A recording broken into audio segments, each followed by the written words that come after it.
Won't you listen to reason? Will you open your eyes?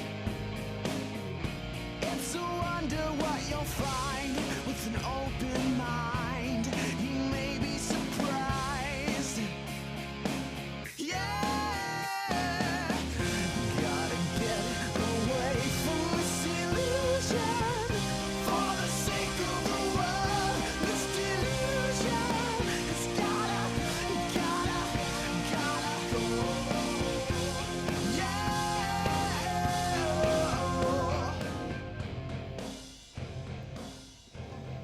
Hey everybody, welcome to the Atheist Experience. We're live. It is Sunday, February 22nd, I think. Yeah, it's already out there on screen. All day, yeah. Right there. February 22nd, 2015. I got it right. Yeah. I'm your host, Matt Dillahunty. Joining me this week, the president of the ACA, Jen Peeples. That's Jen, J-E-N, not Jan. I don't know. I know, yeah, I get It's a like- lot of people, it's like that one letter. This message is specifically for Jan. They'll mail the TV Yeah. list, and we're like, who the hell is Jan? Yeah. Marsha. Yes. But anyway, we are live, and this is a program out of Austin, Texas, on public access television. That's a call-in program where you can call in to explain what it is that you believe and why you think other people should. We can have discussions about religion and philosophy and who knows what else. But did you have announcements? I'm going to Australia, along with Seth Andrews, the Thinking Atheist, and Aaron Ra.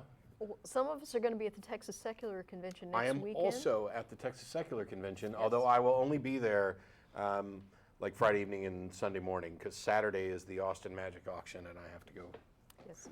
auction stuff. And we're going to have Ryan Bell here February know. 8th. He's the guy who spent years an atheist. He was a Seventh-day Adventist minister, spent years an atheist. So he wasn't really a Christian. Yeah, he's not a true Christian. I'm just kidding, Ryan. Ryan and I got to meet a couple times very briefly, but we never got to have the conversation that I wanted to have during his, I'm going to try out atheism for a year, Yeah. which, by the way, was a completely dumb way to phrase that, Ryan, and you and Yeah. I can talk about that at another time. But after his year, he is sticking with it. He's going to come down and talk about how that went and why he can't believe what he used to believe. And I'm upset that I'm going to miss out on it because I'll be on a plane to Australia. But I am confident that while he's here, people will ask lots of interesting questions and the discussion will be good. So so there's that coming. So you got the Texas Secular Convention coming up, the final weekend in February. The week after that, Mark will be here. And I head to Australia, and I'll be gone for like 20 some odd days. And then I get back, and so we planned out the list of which shows I might be able to do between like now and June. Yeah. So it's only a handful of them, but I have not vanished, and I have not been kicked off the show unless they decide to kick me off the show while I'm gone, which I'll find out about when you do. But I don't think we're going to do that. So. I hope not. I love this show. I know. 10 years. 10 years you've been on the show. Next month, it'll be on the 13th while I'm gone, a couple weeks from now. It'll be 10 years that I've been doing the show. That's crazy. Yeah. I'm sure someone will put together what I look like then with what I look like now. And like most people who, I went grayer while I was president of the ACA, just like any president ever. But so what do you have you wanted to talk about today? Well, there was something in the news earlier this week. On Thursday, two very lovely women got married in Austin. That was Friday night. That was on Glee. I watched it. Oh, in Austin, something else. Yes, in Austin, Texas. They got married to each other, not to dudes. Yeah. What's wrong with So marriage equality very briefly broke out in Texas. I know. And so I want to talk about that a little bit because our Attorney General has already tried to invalidate their marriage. He's let his bigot flag fly. He is letting it fly big time. So he's trying to invalidate their marriage. And I guess the story behind this is that they're considered what's called medically fragile. One of them has cancer or has been treated for cancer. We don't know, I guess, what her status is right now. But it was important for this couple, for them to be legally married, in part because that confers a lot of benefits for the survivor in the event something does happen to one member of the couple. So that was essentially the basis of their petition, that they needed to be legally married because of this medical situation and that there was no other remedy available to them. So a probate judge in Texas granted the petition. It applies only to this couple, so it's not like this was something, that was widespread. But of course, immediately after they got married on Thursday, several other couples petitioned or applied for marriage licenses. They were turned down because, again, the ruling only applied to this one couple. Well, when I saw the news first, Yeah. the report was that a judge had declared the ban unconstitutional. Yes. Is that the same case as the one you're talking about? Because there seemed to have been some broad ruling that this is unconstitutional and that she wouldn't stop them from getting married but wasn't going to extend it to everybody just yet. Yeah, so this is, it is this case, but previously a federal judge in San Antonio had declared the Texas ban unconstitutional. Mm-hmm. That ruling was stayed pending an appeal to the Fifth Circuit, which is very conservative. The Fifth Circuit hasn't taken it up because actually the Supreme Court has the case. We'll hear arguments in April, probably rule in June. So it's very probable that the Supreme Court is going to stick this up Ken Paxton's ass, but and I'll be very happy about that. And that won't be illegal anymore. Yeah, that's right. Yeah. Sorry. But yeah, he's wailing about. Actually, it's not illegal now. We already struck down the sodomy laws. Yeah, yeah. Texas, as progressive as we possibly can be, given the Yes. nuts that live here. Yes. Well, it's like, reminds me of Molly Ivan's joke about the Texas ban on sodomy. Mm-hmm. After they voted on this sodomy law, some legislators were backslapping each other, and someone suggested that the state trooper in the Capitol should arrest those two men because thanks to the Texas ledge, it's now illegal in Texas for a prick to touch an asshole. So, anyway, that was that actually is. Well There's a done, YouTube Molly. video on that. I think it's called the Dildo Diaries or something like that. Yeah, that whole You should watch it. process was incredibly interesting to me. What they chose to outlaw, and the fact that you would hold up what is a marital instructional aid. Yes. It's not a sex toy. It's a marital instructional aid. Yes. We can sell it and you can use it. We just can't call it what it is. And if you use it in this way, it's against the law. I mean, it was just Right. bizarre. If you're in possession of up to 5, you're okay. There was like But if you possession have with intent 6, to distribute, possession with intent to distribute. contributing to the delinquency of heterosexuals. I don't know. Oh. So anyway, we got to the point where the court has agreed to allow these two women to marry. Yes. And now And Ken they do. Paxton, yeah, they did.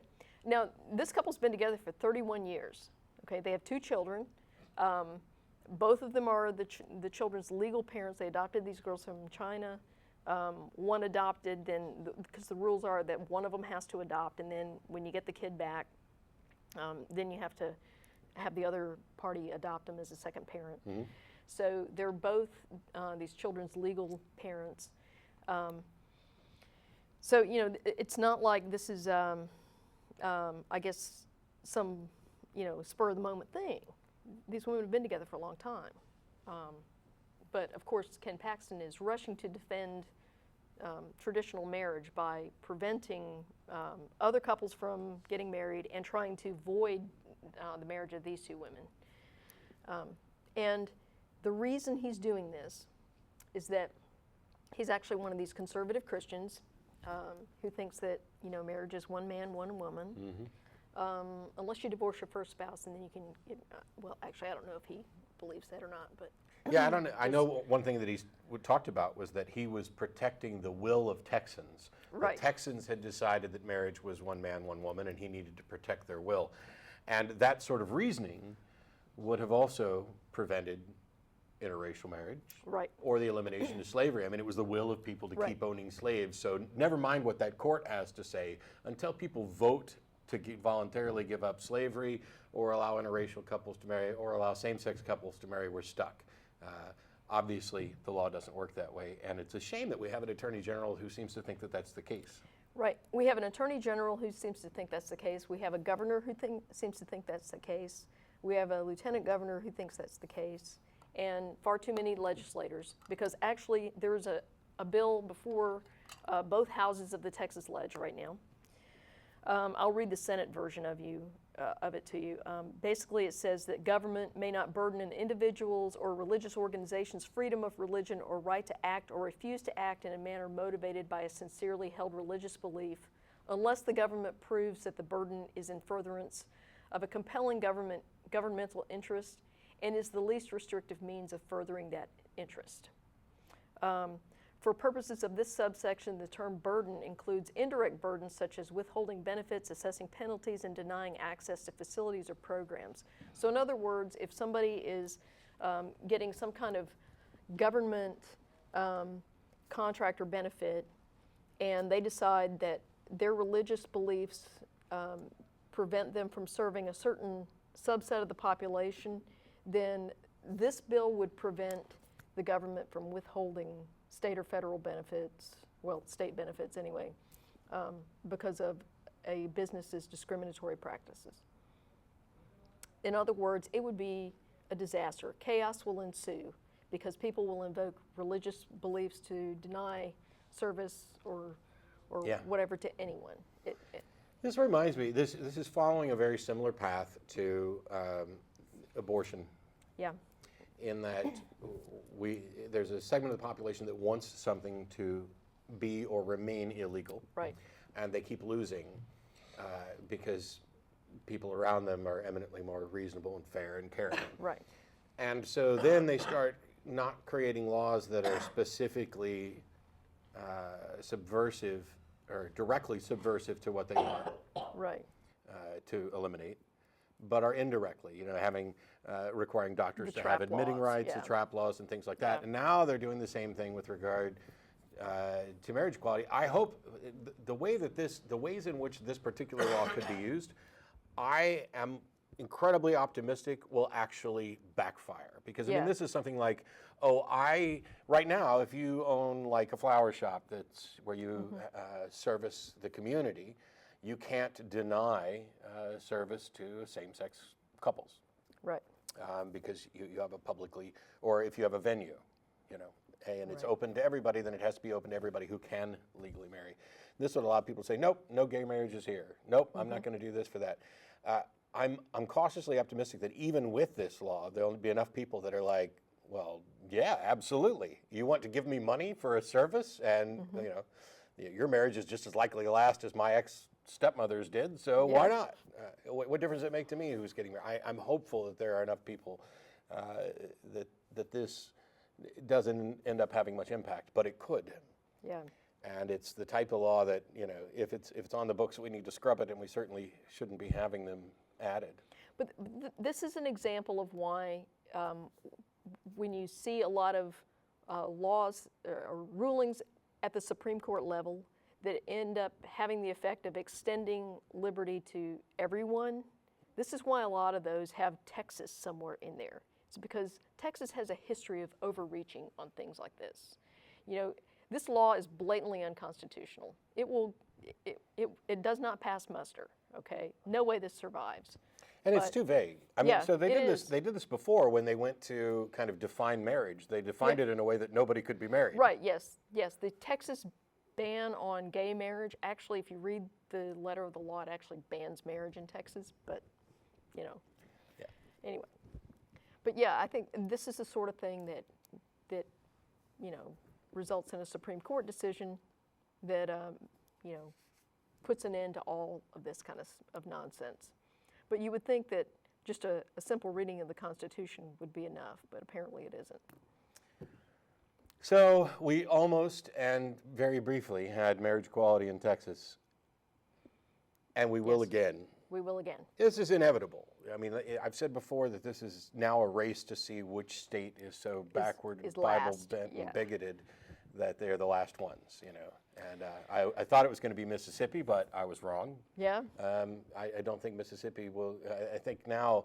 I don't think Texas is going to be the last one either, given the advances we've made.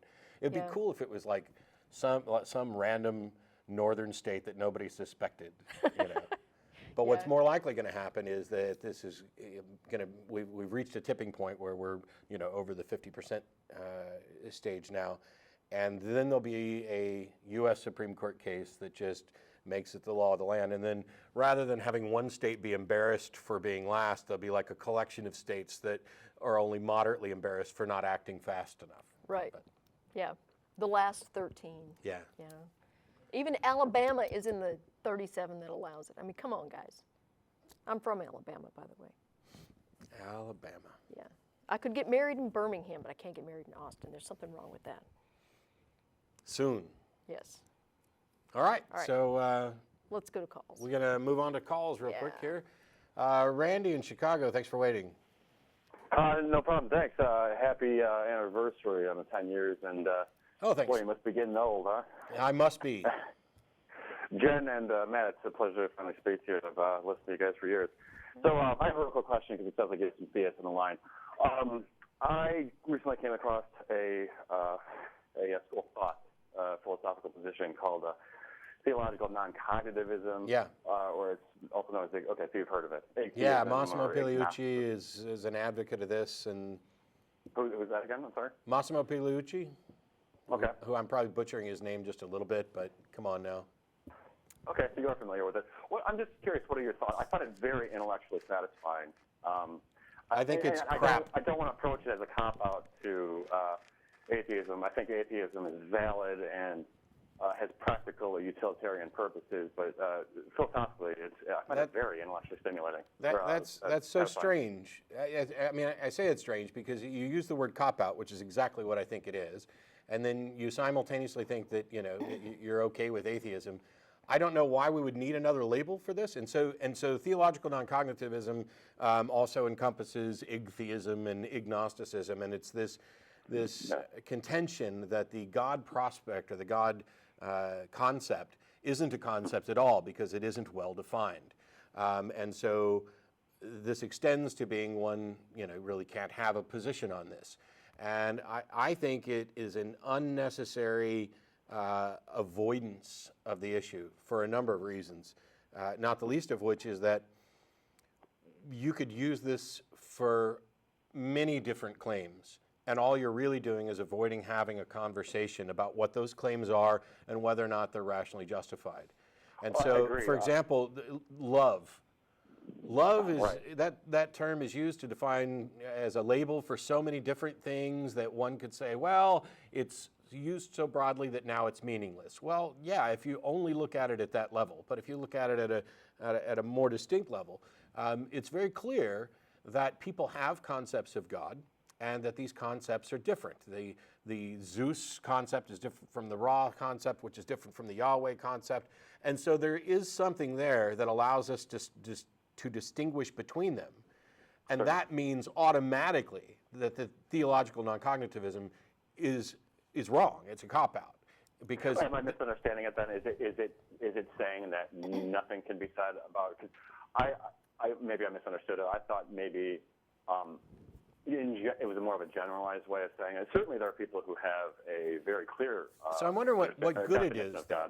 So my problem is, what good is it and why would we need it? For example, if somebody's got a God concept that they're presenting and we're going to consider it and we're going to evaluate it, then we evaluate whatever they present. And if what they've actually presented is something that is so ill-defined that we cannot evaluate it, then the default position is to reject it. You cannot accept it until such time as it's been explained to where you can understand it and then also demonstrate it to be true. And so atheism still wins out there.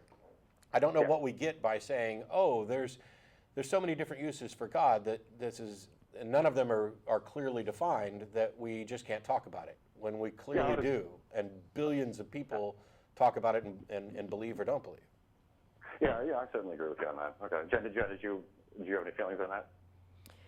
Well, I mean, I think that we've had shows before where we talked about everybody's concept of a God is pretty much a one-off, but I think that having those conversations about what someone's understanding of what that means is valuable, and so and that's why I'm kind of with Matt on this. It's like I don't think that I really think this is kind of a cop-out. Okay. It's a way of avoiding what I think is actually a meaningful conversation to have. And I'll tell you, there's another thing that I consider to be a cop-out in the way that it's used, even though I'm fine with the concept, and that is a particular strain of agnosticism. Right. I'm fine with the idea of we don't know. You know, we've talked about, you know, I'm an agnostic theist or an agnostic atheist. You know, and the distinction between belief and knowledge. But when somebody says, hey, do you believe in God? And your answer is, I'm an agnostic, that's a cop-out. You didn't answer the question. Because if I said, hey, do you believe this? And you said, I don't know. Well, are you saying you don't know whether or not you believe it? Because now we need to have a conversation. I'm pretty sure that if you believe something, you should probably be aware of it. I mean, that's the belief is the positive position, and I don't know what it means to believe something and not be aware of it. I'm not saying it's necessarily impossible, because I don't think we're aware of every aspect of our beliefs distilled. But when you come across a broad thing of, you know, hey, do you believe there's a God? And you say, I'm agnostic, you haven't answered the question. Okay, that's awesome. I pretty much am in agreement, and I felt the need to ask because I really agree with your approach, the show's approach, where the first thing you ask is, well, what do you mean by God? And I think that's the appropriate first step. On the other hand, to be fair, to be fair to what I've said in the past, if I say, do you believe in God, and you say you're agnostic, basically you just told me you're an atheist. Because the weak atheist position is one where you do not believe. If you believed, and you would know that you believed, so by saying you're agnostic, and I don't have any problem with people using that label or identifying however they want. You can identify as an atheist, agnostic, an agnostic, whatever label you're comfortable with. But when we get down to brass tacks about what people actually believe and don't believe, your label that you might choose to use to describe yourself and what your position is doesn't change what you actually are. You know, you may well be an atheist just like me and use a different label. Right. But I get what you're saying. I mean, if you ask someone, do you believe in a God, and their answer is anything other than yes, then they're an atheist by default. Yeah, and at least in the weak and soft atheist position. Right. Hey, Randy, thanks for calling. I appreciate it. Yeah, take care, guys. Take All care. right, thanks, bye. All right. Ariel in Toronto, thanks for waiting. Hi. Hi. Am I on? You're on the air. Hi, Jen. Hi, Matt. Hi. How you doing? Great to talk to you. I've been listening to your show for a couple of years now, and this is my first time calling. Cool. Well, welcome. And I wanted to bring up a couple things. One of them, I know you have like a little note there that says what my main one is, but my second one was, are you familiar with last Thursdayism? Yes. Yeah. And also the 5-minute universe. It's a thought experiment, you know, kind of tied up in solipsism and epistemology. That, you know, you don't know that the universe wasn't created last Thursday. Yeah, exactly. And with the concept of a retroactive past that actually happened. Right. Now, do you think that would be a good tool to help anti-intellectual and anti-science theists come over to accepting scientific findings? Probably not. It's one of those things that just kind of generally annoys some people. And my problem with it is that they're kind of useless propositions in the sense that they rely on a hidden appeal to absolute certainty, and exposing that we can't be absolute. Like, for example, what's the difference to me right now if the universe exists as I think that it has for billions of years and I have these memories, or if the universe was created last Thursday with me having memories of things that didn't actually occur? There's no practical difference to me now, and the universe, you know, whether it was created last Thursday or 5 minutes ago or whatever, I have these memories and it operates. It's tied in with so many different thought experiments that are interesting to expose what we do and don't understand, and what we can and cannot prove, I suppose, would be better. But I don't know that they are likely to help people understand or value science anymore. Well, in my sort of understanding of it, the things that were created in that retroactive past did actually happen. You know, the entire past was created, so everything happened. assuming that were valid. All right, that's a slightly different version, but I mean, whether it happened or not. So this is one of the things about generally looking at the past, whether or not it happened, or whether or not we all have constructed memories that are shared that we're going to use. It really doesn't make any difference. Yeah. Well, my only interest is in sort of trying to get through to the people who refuse to take their children to doctors or who refuse to educate their children in public school because they think that all of this, billion years of the past of the earth is nonsense, trying to get them to let go of that. But that's neither here nor there. That's just sort of a thought exercise. Yeah, I don't know how much value it can be. The type of people you're talking about. Well, they're not really deep thinkers anyway, so I'm not sure. Thought experiment. Well, they've been confused about stuff. Yeah. It's like.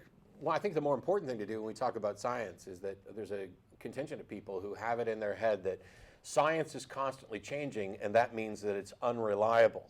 Yeah. Because science is constantly telling us new things and revising old models, and that means that it's unreliable. And the exact opposite is true. That's the strength it's of a science. demonstration of how consistently it is improving its reliability. And they'd rather have a solid lie than a jiggly truth. Yeah. Yes. So the main thing that I wanted to talk about was I'm against, or I should say, I would like to see an end to teaching evolution in specifically public school science classes. Why? Because it's a very complex, you could say it's a deliberate, or a real case of irreducible complexity, wherein it's a very convoluted system of little things that fit together, and if you simple it down so that it fits into a science class for grade school to high school within the context of all the other things that a science class tries to cover, and the amount of education that the science teachers tend to have on average, and the amount of attention span that the students tend to have on average, you wind up with all these people with these sort of partial, not quite understanding, and not full and not complete understandings of how it works, and that just opens up sort of a gateway for, How is that not true for math? Yeah, I was going to say, should we not teach algebra because it's not calculus and it's complicated? I mean, there are people who are going to find math hard. They're never going to be good at math. They're going to be confused. They're going to fall prey to people abusing statistics and probabilities. Mm-hmm. They're not going to be able to accurately assess and make good choices. I mean, it seems to me that everything that you've said, for a reason why you don't think we should be teaching this, applies to math as well. Well, because in simpler versions of math and addition and subtraction and multiplication, all those things have practical uses in the real world. Now, I'm not saying don't teach it at all. I'm just saying don't teach it within the context of a larger curriculum of multiple sciences. Instead, Why not? tell them that it's a fact, and here's how you can study it, and here's how you can prepare yourself if you want to study it in university or something. No. Telling kids just accept this as a fact, I think that's the wrong approach to teaching science. Hmm? Science is not a body of knowledge, it's a process. And I think it's important when we teach evolution, and by the way, I'm a product of the public school system. My biology teachers were excellent. They gave me a very firm foundation in evolution. I came out of a public school system in Alabama, understanding evolution, understanding that it happened, that it was both a fact and a theory. Mm-hmm. I was not confused, okay? It is possible to get a very good science education in a public school, okay? So this idea that public school teachers don't know how to teach evolution is wrong. So, Okay. and one of the issues that I have with this is okay. So let's say, for example, just to kind of make this a little simpler, let's say that currently, when we teach evolution, there are 100 things that we teach. Mm-hmm. Mm-hmm. And you're basically saying, let's distill that down to maybe 5 or 10 things that we're going to teach, because that's potentially less confusing, and we'll just teach this as fact, and then they can go out and find it later. The current state is that while we're teaching 100 things, let's imagine that those kids, and I think one of the big reasons that they're confused is they're being fed misinformation from religious sources. And so now let's say it's just even, that they're being fed 100 bits of misinformation as well, and this is what's contributing to their confusion. Your solution is to teach them less. So now the ratio of good information to bad information is now more in favor of the bad information, and I don't see how that's an effective way to improve clarity in any topic. Well, not to teach them less exactly, but to teach them something a little different. Basically, to give them the tools to do the research on their own, to teach them how to study and how to find information, how to make sure that it's peer-reviewed and make sure that it stands up to logic and find the literature for themselves. Well, they're doing that. I mean, my son's in 3rd grade, and one of the things they're teaching him in science is how to use research tools, like the internet, for example, to do research and find out more information about something.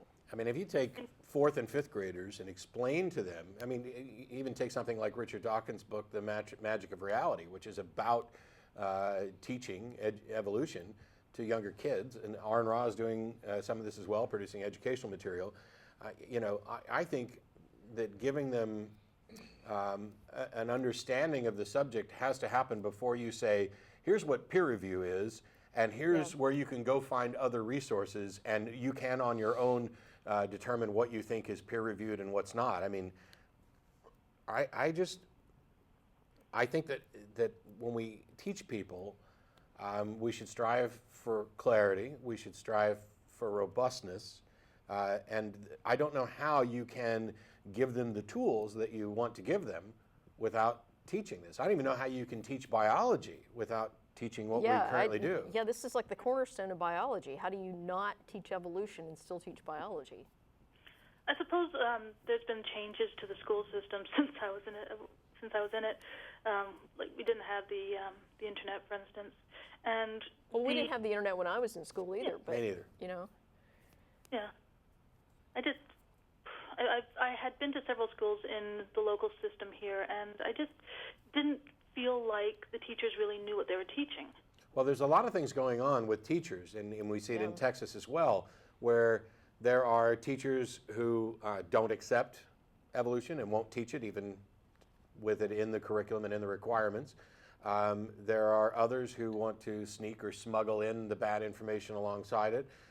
The solution is to get better teachers and to get better standards and make sure that those standards are enforced. I don't see how reducing the information or distilling it, I don't see how any of those actually go to resolve a problem. If we are producing students who don't understand biological evolution, then we're failing the students, and I don't know how saying, oh, this is just too hard and too confusing actually does anything to improve it. Well, and I'll tell you, I mean, I think the majority of teachers, especially science teachers, because they've kind of been on the front lines of this for a long time, I think the majority of science teachers do a very good job on this, at least within the confines of legislatures meddling in science standards and stuff like that. One of the things that I think is happening with a lot of the students is that, and I actually have a story I'll tell you, a former colleague of mine from several years ago, his kids brought home their science homework, and I happened to be over there for dinner one night, and they were doing their science homework, and it was a block on evolution. Mm-hmm.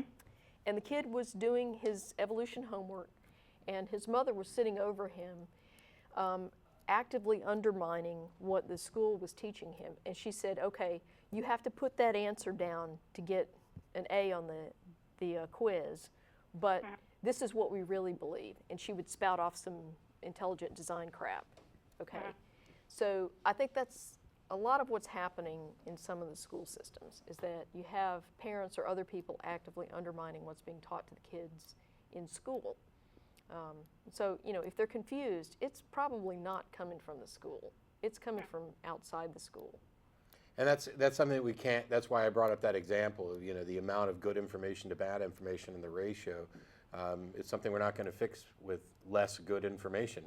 One of the things, and this kind of ties into the issues of free speech, is that when I live in the United States and I value free speech, and that means that I have to put up with people saying things that I disagree with and spreading information that I really would rather not have spread. But this is what you deal with when you're dealing with free speech, and the solution to bad speech is more good speech, and the solution to bad information and education is more better information. I'm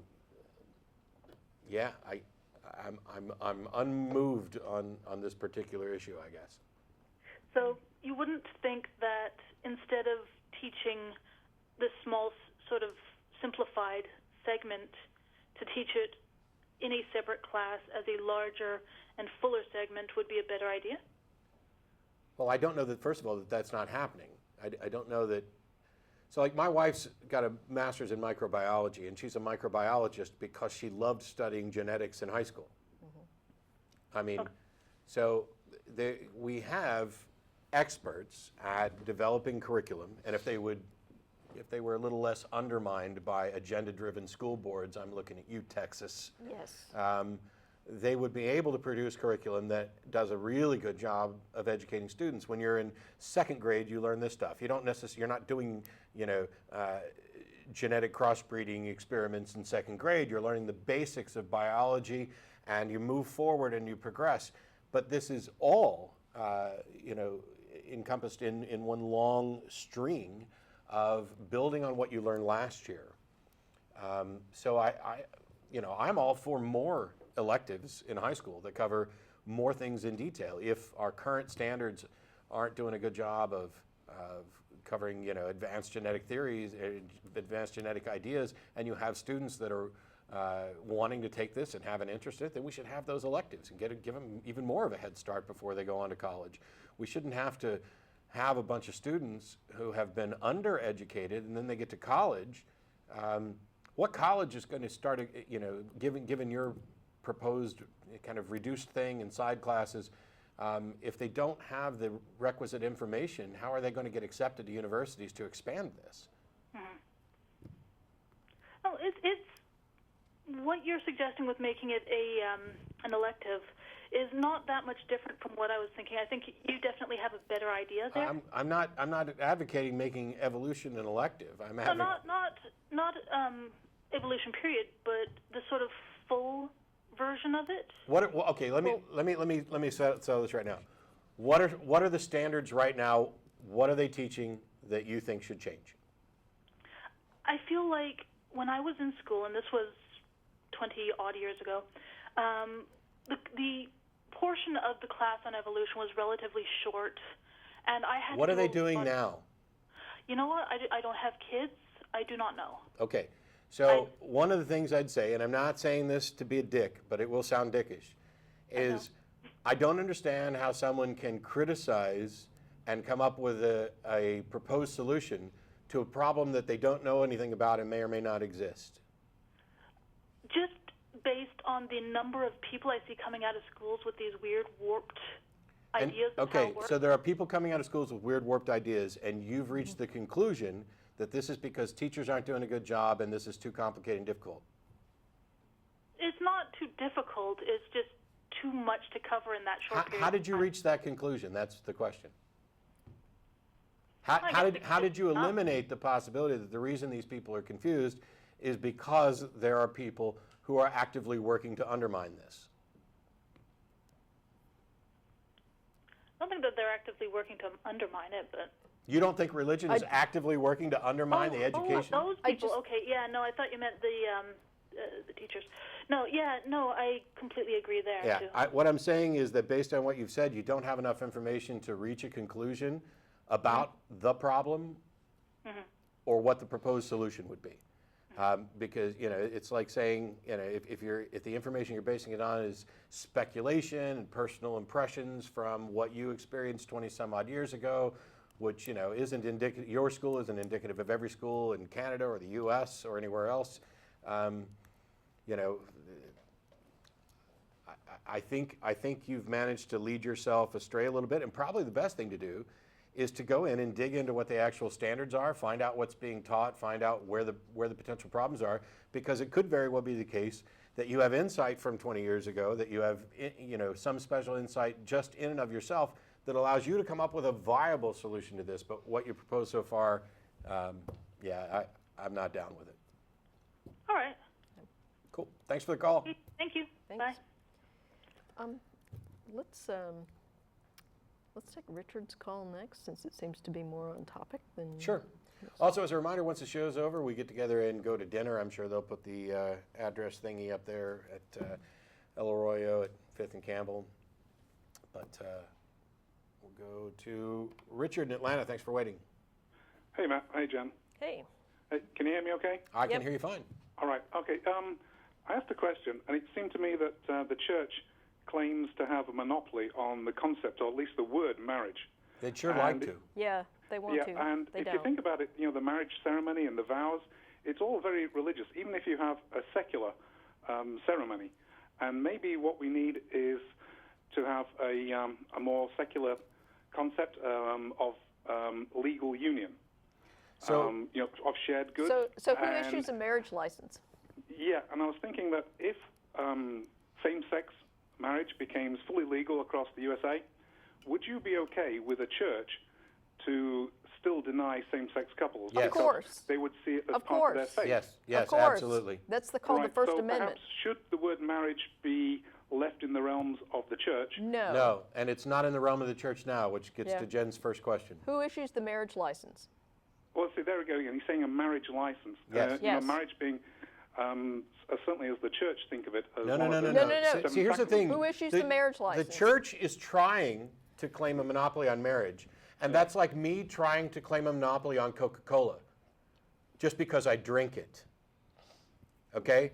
The marriage license comes from the state. All of the rights are granted by the states. All of the privileges and benefits are granted by the state.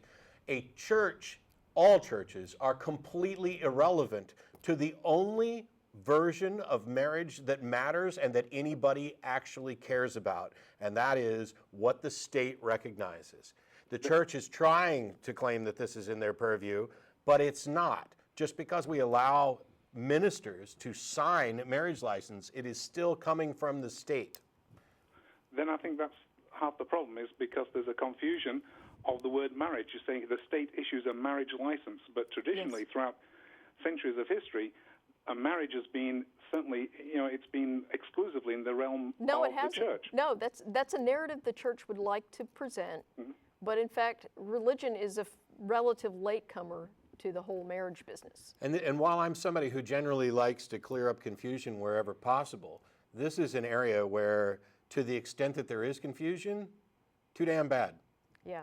It really is that case, because if you go to your church and you have a wedding but never fill out a license, you're not married, with the exception of states that have like common law marriage and things like that, where if you present yourself as marriage, then you're married even if you don't have a license. But all of that is still a matter of being recognized under the law to have the rights and benefits of being married.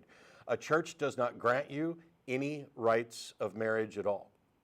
Now, within churches, they have their own views, like, Catholics are strongly opposed to divorce. And so, from my parents' perspective, it was a sin for Beth to come down to Texas and live with me when we weren't married. And then we got married, and we had an entirely secular wedding, which I'll kind of disagree with something else you said. Our vows are online and everything else. I don't find anything religious in the service that we had in any meaningful sense.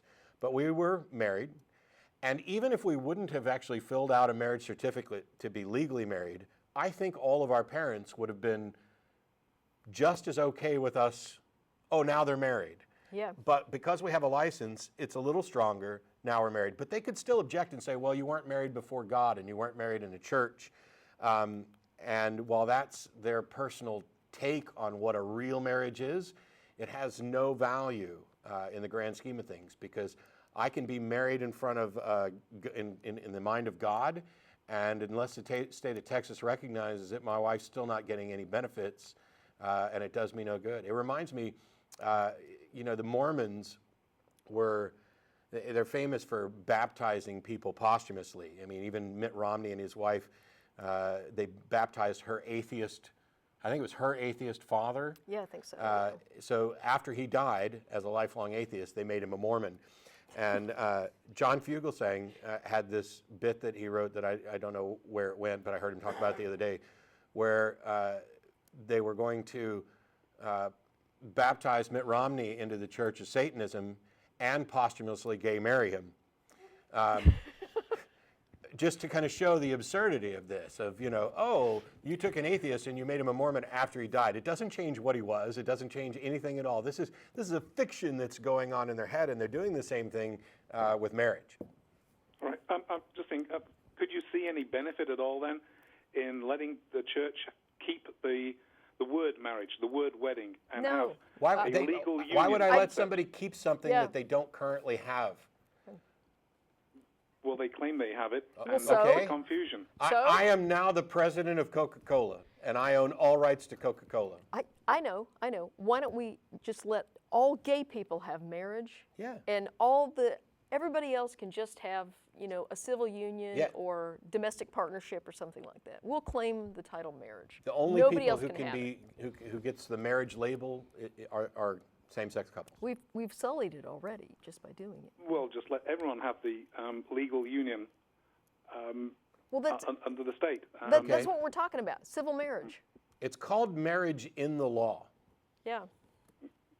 And as long as it's called marriage in the law, then what people are after when they want the law is, so the solution that you're or the suggestion that you're making, I won't say it's the solution you're proposing, is to let religions and churches keep the marriage label, and then we'll rewrite every law everywhere so that the rights that are currently labeled marriage or currently associated with the marriage label, all of those rights are now currently associated with schmarriage, a new word that we'll invent, and everybody can get schmarried, but only religious people can get married.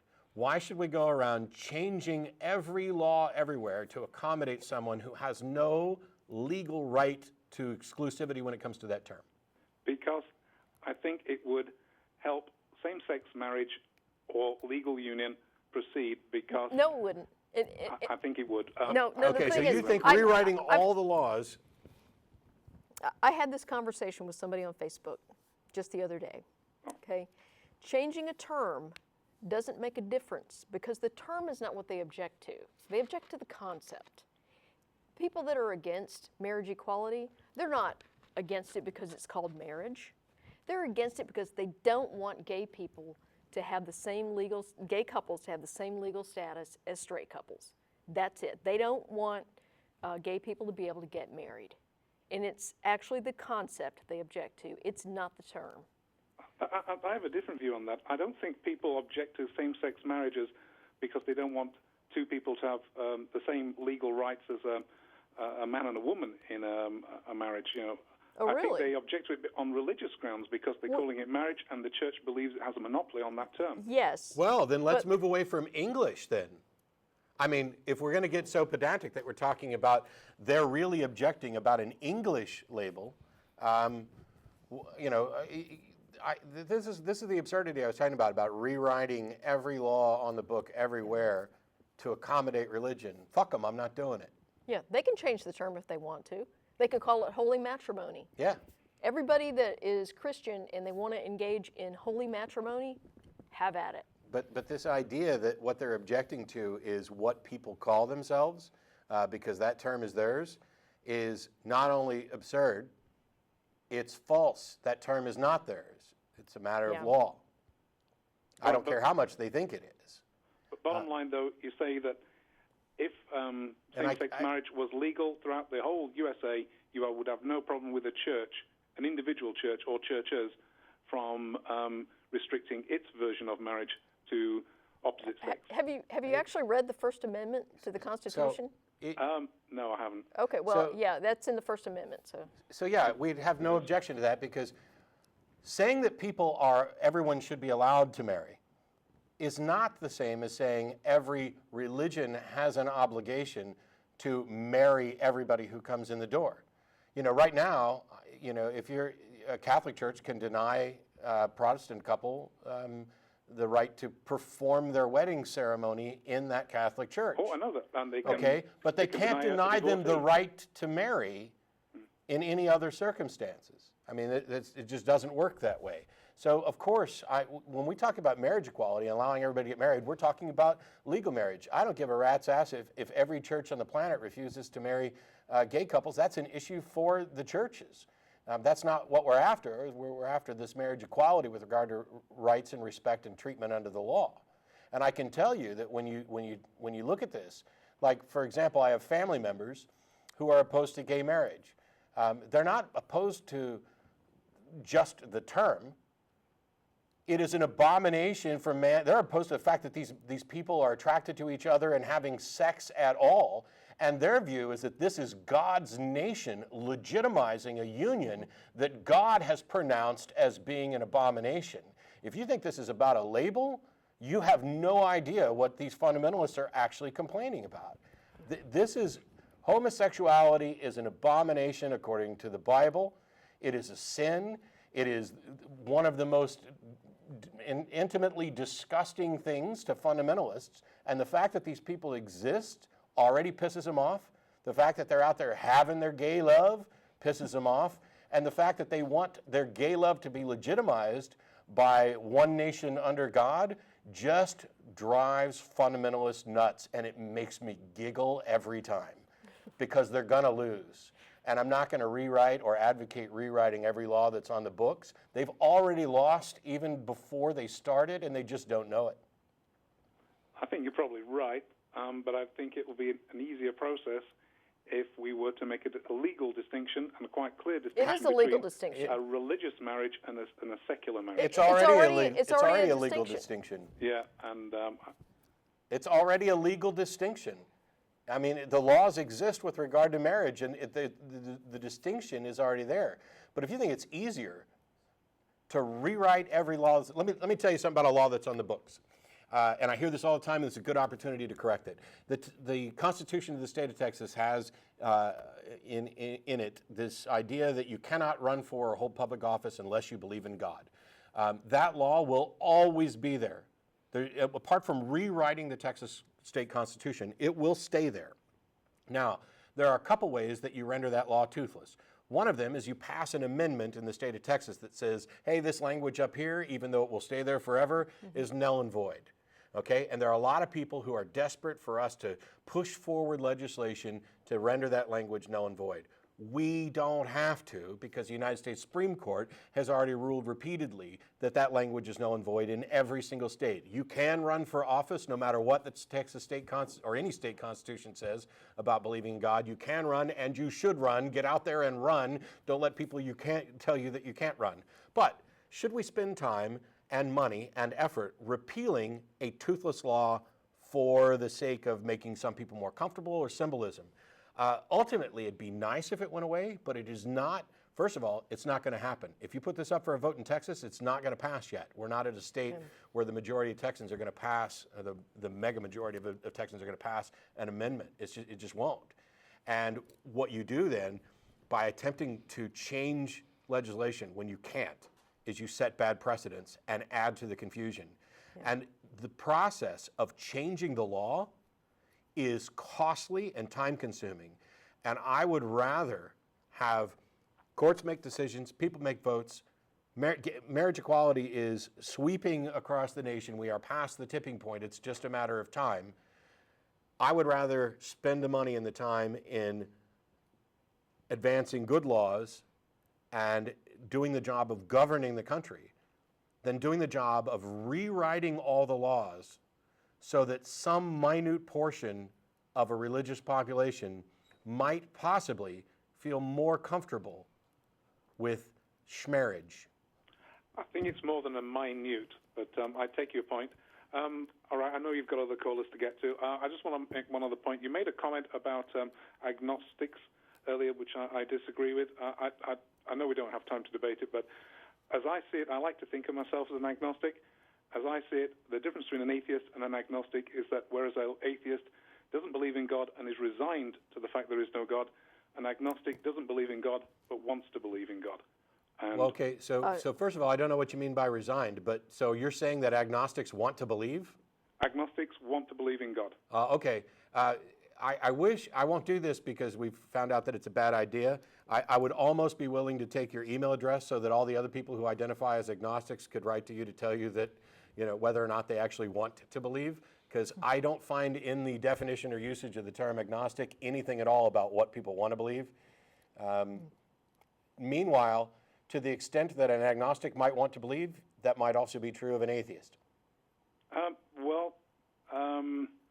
I've met atheists who say that they'd really like to believe in God, or they'd like to believe that there's an afterlife. People have called this show and expressed that. Yeah. So I don't know that your add-on. I think the balance of opinion that I've heard of people like yourself, actually, and others who have presented the show, what they seem to be saying to me is that they have accepted that there is no God. Okay, so as much as they can, no. 99%, as much as is possible to accept there is no God. Of course, you can't prove a negative. So you're accepted there is no God. So you're very confused on this. All of my positions are tentative, based on new information. I haven't closed off the possibility. Now, there's weak atheism, which is the default rejection of the proposition that a God exists, which is just saying, I do not believe that a God exists. And it doesn't tell you anything at all about whether or not you actually believe that there are no gods or to what extent you might believe it. But when you say that you keep hearing from atheists that they're 99% sure whatever that there isn't a God, that, first of all, to the extent that any of us do say that, doesn't mean that that this is somehow closed off or that we're resigned to it.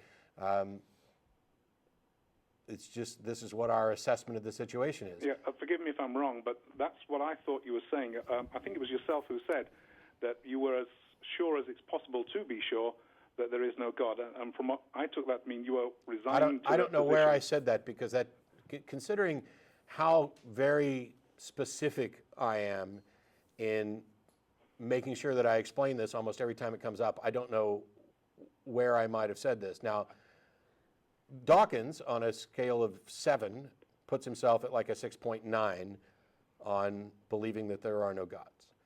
I'm pretty much fine with that. I think that, the various God propositions that have been made don't warrant belief. As to whether or not asserting the fact that there are no gods, I don't have a certainty on that, and I don't think it's relevant. But they've put up the credits, so we're completely out of time. Yeah. Thanks for the call. I appreciate it. You feel free to call back another week. Nice talking to you. All right, Cheers. Thanks. Bye. There's the people behind the scenes who are doing all the work, making the show happen. And the real heroes of the show. I just show up and talk. Yeah. So we'll see you next week. There's still like 8 seconds left. Yeah, we're not clear. Frank didn't say clear, and there's like 2 seconds. 1. Yeah. Clear. But that other clock says 2 seconds. Yeah. Now we should be clear. Okay. Hey, now we're clear. Now we're clear.